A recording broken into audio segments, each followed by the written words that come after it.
ఓం గం గణపతయే నమః. ఐం సరస్వత్యై నమః. శ్రీ గురుభ్యో నమః. హరి ఓం. ఆదిత్యాయ చ సోమాయ మంగళాయ బుధాయ చ గురుశుక్రశనిభ్యశ్చ రాహవే కేతవే నమో నమః. ఓం నవగ్రహదేవతాయై నమః. వాగర్ధావివ సంపృక్తో వాగర్ధ ప్రతిపత్తయే జగతః పితరో వందే పార్వతీ పరమేశ్వరో ఉమాశంకరాభ్యాం నమః.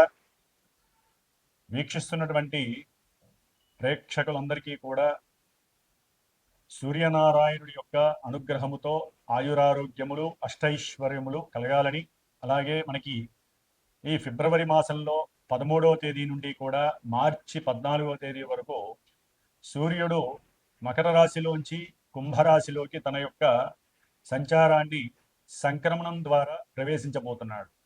కాబట్టి ఫిబ్రవరి 15వ తేదీన మనకి మహాశివరాత్రి. ఆదిదేవుడు సమస్త లోకాలకి కూడా విశ్వంభరుడు అయినటువంటి విశ్వదేవుడైనటువంటి ఆ పరమేశ్వరుణ్ణి మనందరం కూడా చక్కగా విశేషమైనటువంటి అభిషేకాదులతో అర్చనలతో ఆరాధించి భజనలు గావించి లోక కళ్యాణార్థమై మనకి ముందు ముందు వచ్చేటటువంటి ఈ 3 నెలల కాలము కూడా మరి పంచగ్రహ కూటమి వలన ఎన్నో పాపగ్రహాల యొక్క కలయికల వలన ప్రపంచానికి ప్రకృతికి కూడా ఒక శాపంగా మారబోయేటటువంటి అవకాశం ఉంది. కాబట్టి ఆ పరమేశ్వరుణ్ణి ఆరాధించుకుంటూ అట్లాగే 14వ తారీఖున వచ్చేటటువంటి శనిత్రయోదశి ప్రదోషకాల వ్రతము అంటే సాయంకాలము సంధ్యా సమయం తర్వాత ఆ శని భగవానుడికి అందరూ కూడా తప్పనిసరిగా తమ యొక్క కర్మదోషాలు పోగొట్టుకోవడానికి విశేషముగా తైలాభిషేకార్చనలు చేసుకొని రావి చెట్టు చుట్టూ గనక ప్రదక్షిణం చేసుకుంటే ఐశ్వర్య వృద్ధితో పాటుగా మనో అభీష్ట సిద్ధి కూడా కలుగుతుంది.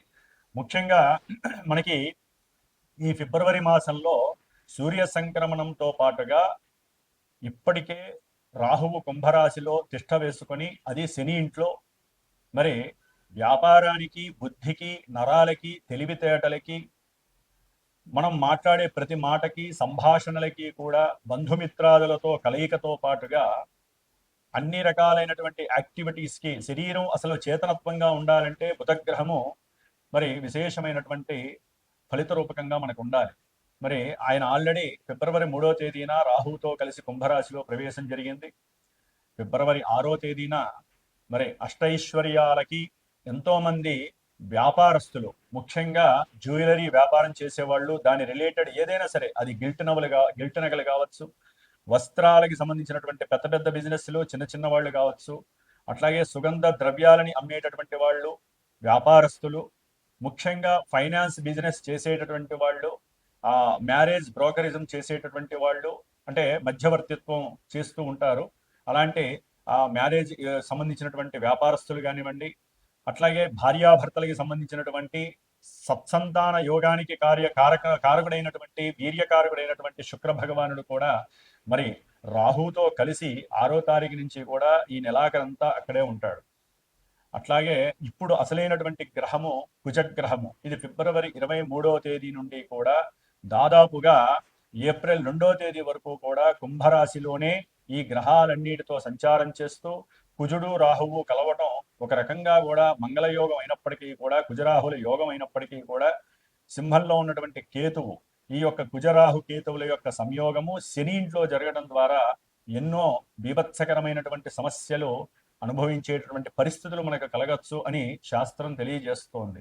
కాబట్టి కుజరాహువుల యొక్క సంబంధం, కుజరాహు కేతువుల యొక్క సంబంధం అటు వ్యాపారస్తులకి, శుక్రగ్రహానికి సంబంధించిన వ్యాపారస్తులకు కానివ్వండి, అనేక భావాల కారకత్వాలకి, ముఖ్యంగా సూర్య భగవానుడు కూడా మరి ఫిబ్రవరి 13వ తేదీ నుండి మార్చి 14వ తేదీ వరకు కూడా కుంభరాశిలో ఉంటాడు. ఈ 5 గ్రహాల యొక్క సమ్మేళనము విశేషమైనటువంటి శుభ ఫలితాలతో పాటుగా కొన్ని రాశుల వారికి ప్రపంచానికి కాస్త ఈ యొక్క కారకత్వాలు అనేవి కొంత ఫ్లక్చువేషన్స్ ని, అట్లాగే ప్రకృతిలో ఎన్నో బీభత్సాలని కలిగజేసే అవకాశాలు ఉండవచ్చు. అది యుద్ధపరంగా, ఎందుకంటే కుజుడు అనేవాడు యుద్ధకారకుడు, అట్లాగే భూకంపాలకి సంబంధించిన వారు, అది వాయుతత్వ రాశిలో ఉన్నటువంటి గ్రహాలన్నీ కూడా ముఖ్యంగా రాజకీయ నాయకుల యొక్క పదవి గండాలు కావచ్చు, రాజకీయ నాయకుల యొక్క పెద్ద పెద్ద వాళ్ళు ఎవరైనా కావచ్చు, వారి యొక్క ఆరోగ్యం సరిగ్గా లేకపోవటము, అనారోగ్యపరంగా ఇబ్బందులు, ఏదైనా ఎలక్షన్స్ కనుక జరిగినట్లయితే ఆ ఎలక్షన్స్ కి సంబంధించినటువంటి ఎన్నో ఇబ్బందులు, అంటే అక్కడ ఒక రకంగా చెప్పాలంటే యుద్ధ వాతావరణం నెలకొల్పేటటువంటి పరిస్థితులు ఈ పంచగ్రహ కూటమి తెలియజేస్తోంది. అట్లాగే మన సామాన్యంగా చూసుకున్నట్లయితే కనుక ఎవరి యొక్క జాతకాలలో అయితే కుజదోషాలు ఉంటాయో, రాహుకేతువులతో కూడినటువంటి కాలసర్ప యోగ దోషాలు ఉంటాయో, అట్లాగే ఎన్నో రకాలైనటువంటి శుక్రగ్రహ దోషాలు ఉంటాయో, వ్యాపార దోషాలు, వీటన్నిటికీ కూడా ఈ యొక్క పంచగ్రహ కూటమిలో గనక ఎవరైతే గనక సుబ్రహ్మణ్యేశ్వర స్వామి ఆరాధన చేస్తారో, ఎవరైతే ఈ కుజరాహుకేతువుల యొక్క జప ఆరాధనలో పాల్గొంటారో, వారికి వారి జాతకంలో ఉన్నటువంటి కుజదోషాలు కావచ్చు, సర్పదోషాలు కావచ్చు, మాతా పితృదోషాలు కావచ్చు, ఎన్నో రకాలైనటువంటి సమస్యలకి చెక్ పెట్టేటటువంటి సమయంగా మనం భావించాలి. ఎందుకంటే 5 గ్రహాల కూటమి అంటే ఎన్నో రకాలైనటువంటి విపరీతమైనటువంటి అనర్థాలు జరిగే అవకాశం కొన్ని రాశులకు ఉంటుంది. ప్రపంచం దేశగోచారంలో మరి అది ప్రపంచం మీద వ్యాప్తి చెందుతుంది. కానీ మనకి ఎవరికి జాతకాలు వాళ్ళకు ఉంటాయి కాబట్టి రాశుల రీత్యా కావచ్చు, జన్మ జాతకంలో లగ్న రీత్యా కావచ్చు, జరుగుతున్నటువంటి దశ అంతర్దశలు, ముఖ్యంగా కుజ మహర్దశ గాని, రాహు మహర్దశ గాని, కేతు మహర్దశ గాని, శని మహర్దశ గాని, ఈ పాపగ్రహ మహర్దశలు జరుగుతున్నా, మరి రాహుతో కలిసినటువంటి ఈ సూర్యుడు, బుధుడు, శుక్రుడు యొక్క దశలు అంతర్దశలు జరుగుతున్నా, వీరి యొక్క దశల్లో వారి జాతకంలో ఎక్కడైనా సరే దోషాలు ఉన్నట్లయితే అవి కాస్త ఇబ్బంది పెట్టేటటువంటి పరిస్థితి ఈ యొక్క పంచగ్రహ కూటమి వలన కనపడుతోంది. కాబట్టి దాదాపుగా ఫిబ్రవరి అంటే మార్చి 1 నుంచి కూడా కుజుడు శతభిష నక్షత్రంలోకి వస్తాడు. అది ఇంకా బీభత్సకరమైనటువంటి సందర్భము. కాబట్టి ఫిబ్రవరి 23వ తేదీ నుండి కూడా దాదాపుగా మనకి 77 రోజులు, అంటే 70 రోజులు అనుకోండి, 70 రోజులు అంటే మే 10వ తారీఖు వరకు కూడా ఈ కుజ రాహు కేతువుల యొక్క శనిగ్రహ యొక్క ప్రభావం. ఎందుకంటే ఏప్రిల్ 2వ తేదీ నుండి కూడా మే 10వ తేదీ వరకు కుజుడు మీనరాశిలో శనితో కలిసి ఉంటాడు. ఇది మహా దోషప్రదమైనటువంటిది. కాబట్టి ఎన్నో రకాలైనటువంటి దోషాలను కలుగజేసేటటువంటి ఈ దోషాన్ని మనం హరింపజేసుకోవటానికి మా యొక్క శ్రీమాత జ్యోతిషాలయ పీఠం తరపున నేను 70 రోజులు ఈ యొక్క కుజగ్రహానికి, రాహుకేతువులకి, శనికి సంబంధించినటువంటి జపాన్ని ఆచరిస్తూ, ముఖ్యంగా ఈ యొక్క కేతుగణ దోషాలు మఖానక్షత్రంలోకి కేతు అనేటటువంటి వాడు ప్రవేశిస్తున్నాడు దాదాపుగా మనకి మార్చి 1 నుంచి. కాబట్టి ఇంకా దోషాలు ఎక్కువ అవకాశం ఉంటుంది. కాలసర్ప యోగ దోషం కూడా పడుతోంది. అంటే రాహుకేతువుల మధ్యలోనే గ్రహాలన్నీ కూడా సంస్థాపితమై దాదాపుగా మనకి కాలసర్ప యోగ దోషం అనేటటువంటిది ఉండే అవకాశం ఉంటుంది జూలై 1 వీక్ వరకు కూడా.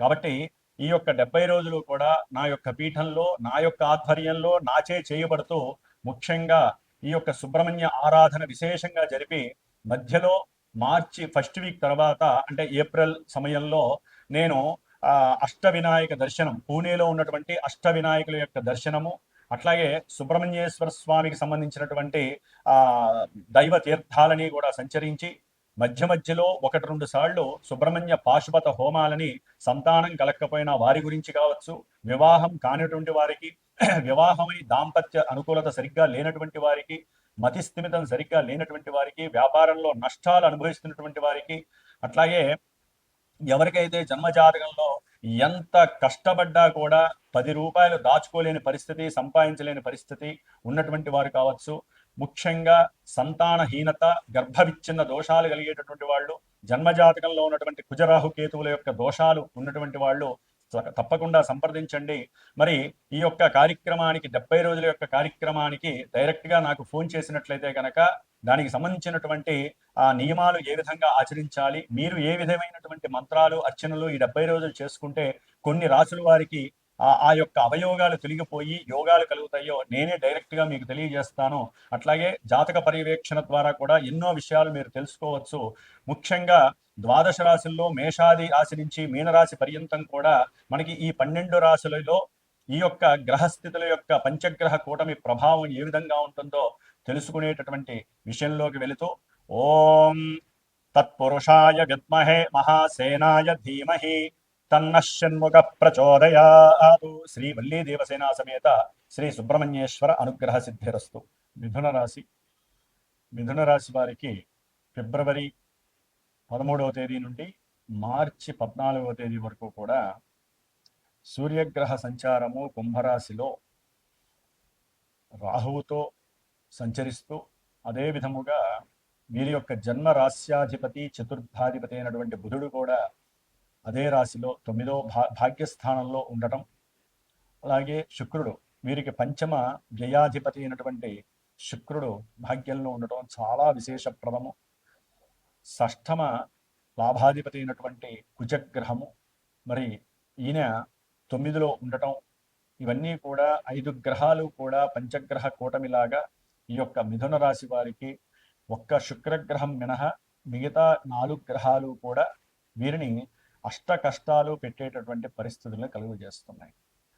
ఇక్కడ ఇంకొక విషయం అండి, జాతకంలో కనుక ఈ గ్రహాలు ఏదైనా శుభ సూచికాలుగా 1కి 2 ఉన్నట్లయితే కనుక వీరికి పిత్రార్జిత ధనలాభాదులు కలుగుతాయి, ప్రయాణాదుల వలన సుఖ సౌఖ్యాలు కలుగుతాయి.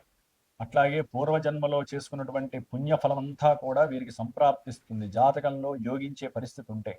లేదా ఆల్రెడీ వీరికి జన్మ జాతకంలో ఇప్పుడు ప్రజెంట్ నడుస్తున్నటువంటి గోచారంలో జన్మరాశిలో ఉన్నటువంటి గురుగ్రహము అంటే మిథునంలో ఉన్నటువంటి గురుగ్రహము కొంత అనారోగ్య సూచనలని, భుజాలకి మెడకి సంబంధించినటువంటి అట్లాగే సయాటికా సమస్యలు, తొడల భాగానికి సంబంధించినటువంటి అనారోగ్య సమస్యలని, మోకాలికి సంబంధించినటువంటి అనారోగ్య సమస్యలని కూడా కలగజేస్తూ పాద సంబంధితమైనటువంటి అన్ని విషయాలలో దేహ అనారోగ్య బాధని కలుగజేస్తుంది. అట్లాగే కొంతమందికి విద్యార్థులకి మతిమరుపు అనేటటువంటిది కూడా, అంటే చదువుకున్నది గుర్తు లేకపోయినటువంటి పరిస్థితి, దాని ద్వారా మార్కులు తక్కువగా రావటం, వారిలో బాగా చదువుకోవాలనే తాపత్రయం ఉంటుంది కానీ గ్రహాల యొక్క ప్రతికూలత, ముఖ్యంగా నర్వస్ సిస్టమ్ అనేటటువంటిది కొంత ఇబ్బందికరమైనటువంటి పరిస్థితిని కలుగజేస్తుంది. అది మెడకి సంబంధించింది కావచ్చు, తొడ భాగానికి సంబంధించినటువంటి విషయాల్లో నరాలకి సంబంధించినటువంటి దోషము ఎక్కువగా ఇబ్బంది పెడుతుంది. వీరు విద్యార్థులైతే కనుక ఎన్నో అబద్ధాలు చెబుతూ తండ్రి చేత కొన్ని సమస్యలని ఎదుర్కొనేటటువంటి పరిస్థితులు కలుగుతాయి. కాబట్టి విద్యార్థులు అబద్ధము ఆడకండి. విద్యార్థులు కొంచెం జాగ్రత్తగా మీ యొక్క విద్యలో ఎదుగుదలలో ఉన్నతమైనటువంటి విద్యల కోసము కఠినంగా కష్టపడాల్సినటువంటి పరిస్థితిది. అది ఏ విద్య అయినా సరే మీరు చదువుకునేటటువంటిది. దయచేసి మా తల్లితో అనవసరమైనటువంటి విరోధాలు పెట్టుకోకండి. తండ్రిని కూడా చక్కగా గౌరవిస్తూ కొంతమంది విద్యార్థులు, ఎందుకంటే ఈ బుధుడు వాక్కుకారకుడు, సంభాషణ చేసేటటువంటి చతురత, తెలివైనటువంటి వాడు. మరి ఈయన రాహుతో కలవటం ద్వారా కొంత అవసరం లేనటువంటి అవరోధాలు, ఇబ్బందులతో కూడినటువంటి అవమానాల ద్వారా ఇబ్బందులు పడతారు. బంధువులే శత్రువులైతో అయ్యేటటువంటి పరిస్థితి, నరఘోష అధికమయ్యేటటువంటి పరిస్థితి పంచగ్రహ కూటమి వలన. మిథున రాశి వారికి శుక్రగ్రహము విశేషమైనటువంటి ప్రేమ వ్యవహారాల యందు కొంత అనుకూలమైనటువంటి సానుకూలమైనటువంటి దృక్పథాన్ని కలుగజేస్తూ ఉంటాడు. కాకపోతే అప్పుడప్పుడు కాస్త అవమానాలు ఎదుర్కోవాల్సి వస్తుంది. ఒకరినొకరు కూడా అనుమానాలతో అవమానాలను ఎదుర్కొనే పరిస్థితి కూడా కలుగుతుంది. విశేషమైనటువంటి స్పెక్యులేషన్స్ ద్వారా భాగ్యాన్ని వృద్ధి చెందేటటువంటి పరిస్థితి కలుగుతుంది. అట్లాగే వ్యాపారంలో కానీ ఉద్యోగాలు చేసేటటువంటి వారికి జీవితంలో ఎదగాలి, ఇంకా వృద్ధి చేయాలి అనేటువంటి తాపత్రయం ఉన్నప్పటికీ గ్రహాల యొక్క గోచారంలో గ్రహాల యొక్క పరిస్థితి బాలేక ఒక్క కేతుగ్రహం ఒక్కటే, శుక్రగ్రహం ఒక్కటే వీరికి అనుకూలంగా ఉంది కాబట్టి కొంతవరకు పరిస్థితి బాగున్నా మిగతా 7 గ్రహాలు బాలేదు కాబట్టి వీరు అనుకున్న ప్రతి విషయంలో కూడా ఎదురయ్యేటటువంటి పరిస్థితి ఉంటుంది. బుద్ధి మాంద్యత్వము, ఆలోచనలు తగ్గటము, తెలివితేటలు కుదేలవటము జరుగుతుంది. అట్లాగే ప్రేమికుల మధ్య వాగ్వాదాలు తప్పనిసరి ఉండేటటువంటి పరిస్థితులు కలుగుతాయి. భార్యాభర్తల మధ్య ప్రేమ సంబంధితమైనటువంటి విషయాలలో చక్కగా ఇరువురు కూడా ఏదైనా దూర ప్రాంతాలకు వెళ్ళి కాలయాపన చేసి చక్కగా దైవ దర్శనాలు చేసుకోవాలి అనేటువంటి ఆలోచన ఉన్నప్పటికీ కూడా ఈ శుక్రరాహుల యొక్క ఆ కాలంలో ఆ భ్రమణము అంత మంచిది కాదు, విశేషత్వము కాదు. సడన్లీ వారి మధ్య విరోధాలు ప్రబలేటటువంటి పరిస్థితి కూడా అవుతుంది. కాస్త ప్రయాణాల యందు భార్యాభర్తలు కోపాన్ని, ఆవేశాన్ని చేసుకోకండి. ఎందుకంటే ఇక్కడ మీకు కుజుడు కూడా భాగ్యస్థానంలోకి వస్తున్నాడు. తండ్రి ఆరోగ్యం మీద దెబ్బపడుతుంది. అట్లాగే మీకు ఉన్నటువంటి అప్పుల బాధలు ఎక్కువ అవుతాయి. కొంతమంది అప్పులు చేసేలా సరే తీర్థయాత్రలకు పోయే పరిస్థితి మిథున రాశి వారికి కలుగుతోంది. అట్లాగే మీ యొక్క ఆరోగ్య విషయంలో కొంత జాగ్రత్త ఉండండి. రోగ నిరోధక శక్తి తగ్గే అవకాశం ఉంటుంది. అట్లాగే ఫ్రెండ్స్కి ఏదైనా సరే సహాయం చేయాలి అనుకున్నప్పుడు కొంత ఆరా తీసుకోండి. అసలు వాళ్ళు అడుగుతోంది కరెక్టా కాదా, వాళ్ళు అడగంగానే డబ్బులు మాత్రం ఇవ్వకండి, నష్టపోయే పరిస్థితులు కనిపిస్తున్నాయి. అట్లాగే మీరు చేసేటటువంటి ఉద్యోగాదుల్లో ప్రమోషన్స్ రాకపోయినా పర్వాలా, ఉన్న ఉద్యోగం పోకుండా జాగ్రత్త పడండి. కొంతమందికి ఉద్యోగం ద్వారా సెల్ ఫోన్ల ద్వారా డబ్బులు నష్టపోయే పరిస్థితి. ఏదో ఒక యాప్లో మీరు బటన్ ఆన్ చేశారనుకోండి, ఒక లింక్ ఓపెన్ చేశారనుకోండి మిథున రాశి వాళ్ళు, మీకున్నటువంటి ధనం అంతా కూడా, అంటే మీకు అంతకుముందు ఏదో షేర్స్లో డబ్బులు వచ్చినాయి, లేకపోతే మీరేదో దాచుకున్నారు వివాహం కోసం అని చెప్పి, లేకపోతే పిల్లల యొక్క వివాహం కోసం కొంతమంది ఎక్కడో డబ్బులు వచ్చినాయి, అవన్నీ దాచుకున్నారు, బ్యాంకులో ఉన్నాయి, ఉన్నట్టుండి కోల్పోయే పరిస్థితి కలుగుతుంది. కొంచెం జాగ్రత్తగా ఉండాల్సినటువంటి పరిస్థితి. ఉద్యోగంలో మీరు మీ కింద పనిచేసేటటువంటి వాళ్ళతో కొంచెం జాగ్రత్తగా ఉండండి. ఎందుకంటే వాళ్ళే మీకు శత్రువులే. మిథున రాశి వారికి మీ మీద, మీ పైన అధికారులకి ఉన్నవి లేనివి చెప్పేటటువంటి పరిస్థితి కలుగుతుంది. కాబట్టి మిథున రాశి వారు ఈ పంచగ్రహ కూటమి ద్వారా కలిగేటటువంటి ధనపరమైనటువంటి, ప్రేమ సంబంధితమైనటువంటి, భార్యాభర్తల మధ్య సంతానపరమైనటువంటి విషయాలలో కూడా కొంచెం జాగ్రత్తగా ఉండండి. సంతానపరమైనటువంటి చిక్కులు, సమస్యలు మిమ్మల్ని ఇబ్బంది పెట్టే పరిస్థితి ఉంటాయి. కాబట్టి మనకి కొన్ని అనుకూలంగా గ్రహస్థితులు ఉన్న జాతకంలో గనక ఇప్పుడు ఈ యొక్క గ్రహాలలో శుభగ్రహాలు ఉంటాయి. శుభస్థానాలకి ఆధిపత్యం వహించి శుభాలని మాత్రమే ఇచ్చే గ్రహాలు గనక ఇక్కడ ఉన్నట్లయితే, ఇందాక నేను చెప్పినట్లుగా మీకు భాగ్యం వరిస్తుంది మిథున రాశి వారికి. ఏదేమైనప్పటికీ గోచారంలో ఉన్నటువంటి గ్రహస్థితి అంతగా అనుకూలంగా లేదు. కాబట్టి మీరు తప్పకుండా నవగ్రహాలన్నిటికీ తప్పనిసరిగా ఆరాధన 6 గ్రహాలకి మాత్రము చేసుకోవాల్సిన పరిస్థితి. వాటిల్లో 5 గ్రహాలు ముఖ్యము. అనుకున్న సంకల్పాలన్నీ కూడా విభేదం లేకుండా వెళ్ళాలి, మంచిగా సానుకూలంగా వెళ్ళాలంటే, తప్పకుండా ప్రయాణాలలో ఆటంకాలు, ప్రమాదాలు లేకుండా ఉండాలంటే మరి మీ అంతటా మీరు ప్రదక్షిణాలు చేసుకోవటమో, నవగ్రహ స్తోత్ర పారాయణ చేసుకోండి, ఆదిత్య హృదయాన్ని చదవండి. లక్ష్మీనారాయణ జపం అయితే చాలా విశేషమైనటువంటి ఫలితాన్ని ఇస్తుంది.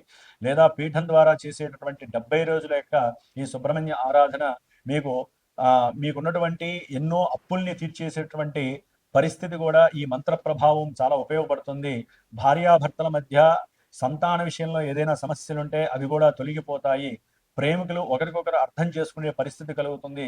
ఎందుకంటే కుజగ్రహము రాహుగ్రహంతో కలిసిన ఏ గ్రహము కూడా సానుకూల ఫలితాలనివ్వదు. ఎన్నో సమస్యల్ని సృష్టించే పరిస్థితి, అనుమానాలు, అవమానాలు, బంధువులతో గొడవలు, కొట్లాటలు, పూర్వార్జిత విషయాలలో మీరు మధ్య కోర్టు కేసులు, ఇవన్నీ కూడా చాలా ఇబ్బందులు పెట్టే పరిస్థితులు ఉంటాయి. కాబట్టి వీటి గురించే ఈ యొక్క కార్యక్రమం పెట్టాం. కాబట్టి ఈ కార్యక్రమంలో పాల్గొనే వాళ్ళు తప్పకుండా పాల్గొనండి. ఏదైనా జాతకరీత్యా సరే మీరు సరైనటువంటి ఈవెంట్స్కి సరైన సమయం తెలుసుకోవాలి అనుకుంటే తప్పకుండా సంప్రదించండి.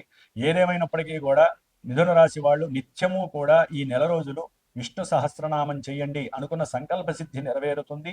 తండ్రి యొక్క ఆరోగ్యం బాగుంటుంది. మీకు రావాల్సినటువంటి ధనం ఏమైనా ఉంటే విష్ణుమూర్తి తప్పకుండా మీకు చేరవేస్తాడు. ఓం శ్రీమాత్రే నమః.